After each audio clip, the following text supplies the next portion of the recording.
নমস্কার বন্ধুরা, আমি অনামিকা। আমার ভালোবাসা রান্নার চ্যানেলে আপনাদের সবাইকে স্বাগত। আজকে আমি যে রেসিপিটা নিয়ে এসেছি সেটা হলো শীতকালীন একটি হট কেক রেসিপি, ধনিয়া আলু। এই রেসিপির জন্য আমি এখানে 500 মতো ছোট আলু সেদ্ধ করে ছাড়িয়ে রেখে দিয়েছি। দেখে নিন এইভাবে। কড়াই আমার গরম হয়ে গেছে, তাতে দিয়ে দিলাম বেশ খানিকটা পরিমাণে আমি সর্ষের তেল।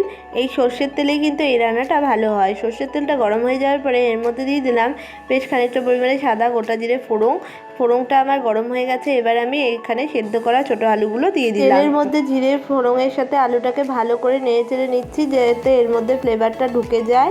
এটাকে ভালো করে নেড়ে চেড়ে নেওয়া হয়ে গেছে। এবার আমি এর মধ্যে দিয়ে দিলাম স্বাদ মতো নুন। এটা আপনি আপনার পরিমাণ ও স্বাদ অনুযায়ী দিয়ে নেবেন। দিয়ে আলুটাকে ভালো করে নেড়ে চাড়িয়ে ভেজে নিচ্ছি, যাতে আলুর মধ্যে নুনের ফ্লেভারটা ভালোভাবে ঢুকে যায় এবং আলুটা খেতে আরও বেশি টেস্টি হয়। তো আলুতে নুন দিয়ে ভালো করে নাড়াচাড়া করার পর এর মধ্যে দিয়ে দিলাম একটু পরিমাণে হাফ টমেটো কুচি। আলুটাকে টমেটোর সাথেও ভালো করে নাড়াচাড়া করে নিচ্ছি, যতক্ষণ পর্যন্ত না টমেটোটা গলে গলে উঠবে এবং আলুটা লাল লাল হবে, ততক্ষণ পর্যন্ত এটাকে নাড়াচাড়া করতে। আলুটা এবং টমেটোটা ভালো করে ভাজা ভাজা হয়ে গেছে। এবার আমি এর মধ্যে দিয়ে দিলাম হাফ চামচ পরিমাণে একটুখানি কাশ্মীরি লঙ্কার গুঁড়ো। আলুটাকে ভালো করে আমি কাশ্মীরি লঙ্কার গুঁড়োর সাহায্যে নাড়িয়ে চাড়িয়ে মিশিয়ে নিচ্ছি, যাতে এর মধ্যে ফ্লেভারটা ঢুকে যায়। এবার আলুর মধ্যে দিয়ে দিলাম একটু পরিমাণে ধনে জিরে রোস্টেড পাউডারটা। এরপর এর মধ্যে দিয়ে দিচ্ছি একটু পরিমাণে চিনি, যাতে স্বাদটা আরও ভালো হয়। আলুর সাথে মশলাগুলো ভালো করে নাড়িয়ে চাড়িয়ে মিশিয়ে নিচ্ছি, যাতে আলুর মধ্যে ফ্লেভারগুলো ভালোভাবে ঢুকে যায় এবং খেতে এটা বেশি দুর্দান্ত হয়। এবার এই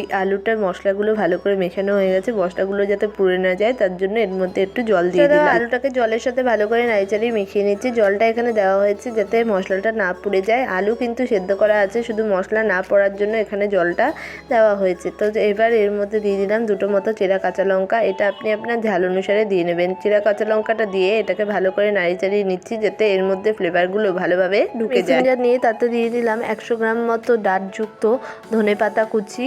এইটা দেওয়ার পর এর মধ্যে আমি দিয়ে দিলাম বেশ খানিকটা পরিমাণে রসুনের কোয়া।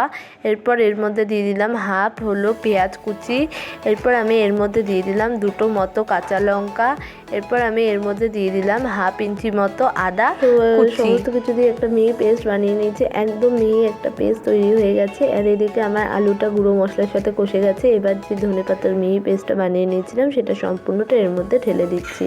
তো এটা সম্পূর্ণটা ঢেলে নিয়ে এটাকে ভালো করে নাড়িয়ে চাড়িয়ে মিশিয়ে নিচ্ছি, যাতে এর মধ্যে ফ্লেভারগুলো ভালোভাবে ঢুকে যায় এবং এটা খেতে আরও বেশি টেস্টি এবং সুস্বাদু। আমি ভালো করে কষিয়ে নিচ্ছি যতক্ষণ পর্যন্ত না ধনেপাতার কাঁচা গন্ধ আর পেঁয়াজ রসুনের কাঁচা গন্ধ যাচ্ছে, ততক্ষণ পর্যন্ত এটাকে ভালো করে কষিয়ে নিতে হবে। এটা কিন্তু একেবারে ভালো করে কষে গেছে। এবার আমি মিক্সির পেস্ট করা যে বাটি ধোয়া জলটা আছে সেটা সম্পূর্ণটা এর মধ্যে ঢেলে দিই। বাটি ধোয়া জলটা দিয়ে এটাকে ভালো করে নাড়িয়ে চাড়িয়ে মিশিয়ে নিচ্ছি, যাতে জলের মধ্যে এই ফ্লেভারগুলো ভালোভাবে ঢুকে যায় এবং এটা ভালোভাবে ফুটে ওঠে এবং গ্রেভিটা আরও টেস্টি হয়। আমি এটাকে 10 থেকে 15 মিনিটের জন্য ফুটতে দিয়ে দেব।